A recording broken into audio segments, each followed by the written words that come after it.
Anyone else would like to address the board? Give your name and address, please. It takes me a little time to get up there. I'm getting about as old as you are.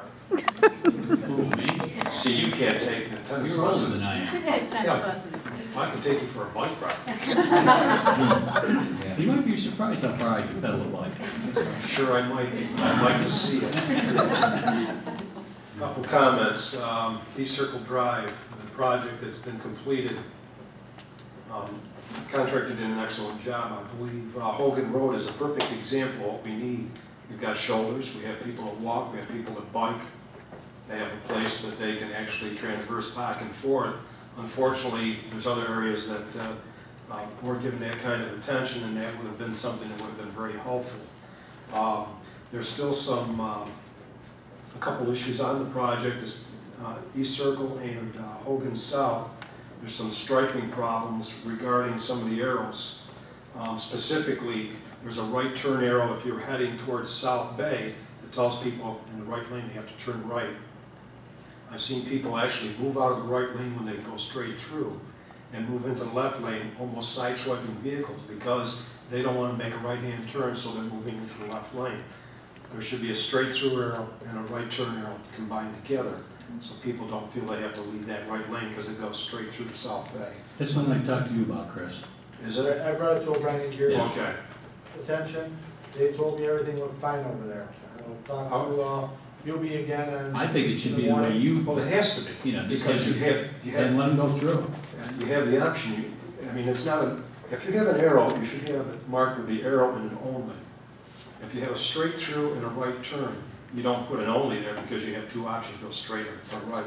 And if they don't get around to it, obviously the town should look at doing it, because if somebody moves out of that right lane to the left lane, it's just, you know, the contractor's still under. He's not done. He's not done down there, so I will bring it. I'll call O'Brien Gear in the morning. That one there, you know another one too that's confusing, not to interrupt now. When you're behind Lowe's, between Drivers Village, and there's arrows, when you get into one lane, there's arrows going to the left, yeah, and there's arrows going to the right.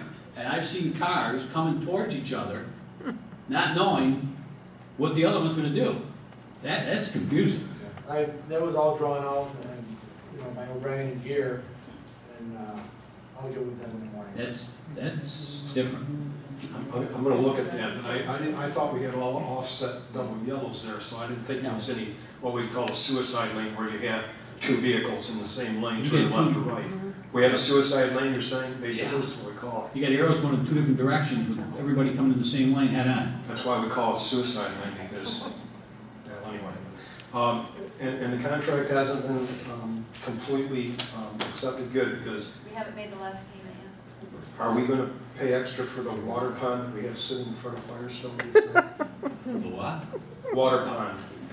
There's a pretty bad puddle there. Probably about, oh yeah, it's probably a couple inches deep, and when the cars go through it, they splash the water up the bank there.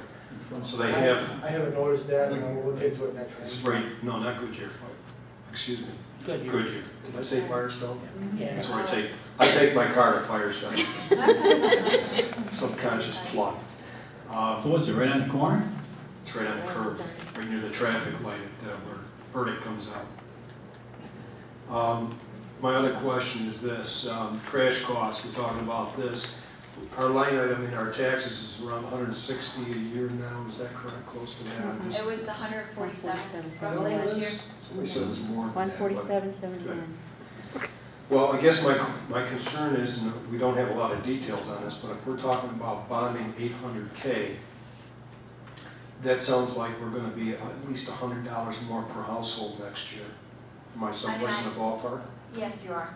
Or we do, because we'll have to pay for what 2009 will cost, Right, plus the bonding and interest, you know, that will come due at the end of February, beginning of March for this. You're correct. But hopefully now that we have the contract in place, we know mostly what it's going to cost. There is a thing in there for fuel, so we'll have to see for that. But 2010 should see a decrease because we will not have this issue. It was a tough thing for the budget officer not having a contract in place, and Sure. we jumped dramatically Obviously. for fuel. Well, I guess maybe, you know, if Chris can't put his gutters in, maybe we should just hold on to our trash for 2 weeks, and then we can hold our costs. That's your idea, not mine. But and you also have to remember, now, there's gonna be some very upset people, because everybody was lulled into the trash district, and a lot of people didn't wanna come in. It's gonna be a one flat rate for everybody, and it seemed pretty low at the time. Now you're gonna have a lot of people say, I generate 1 bag of trash a week, why should I be paying $250 a year? It's cheaper for me to go down to Lake Creek every weekend or whatever and dump my trash off. See, the only unfortunate part is it may be $248, but I distinctly remember back in 2001, I was paying $350 a year. Then it dropped down to whatever, $1.25. It's back up, even if it's up to $248, it's still cheaper, because I Yeah, can't even I imagine. agree, but that was optional. You weren't locked into a contract like we are now. You know, I think a lot of people, when this whole thing was discussed, if you remember, a lot of people said, I don't want to be locked into a contract. I like to be my own person, a great American. I want to pay for what I want to pay for, and I don't want to pay for what I don't have. So everybody gets caught in the same net in this case. Well, if it wasn't for the fuel, we wouldn't be in this mess, but that's basically what's driving it. We haven't seen the end of it either. The last comment would be this. I don't think there's anything in the plans for the Walmart Plaza, I'll use that generic term at this point. Is there any site plan process that's going on regarding any additional fences or berms or anything of that sort? Not that I know.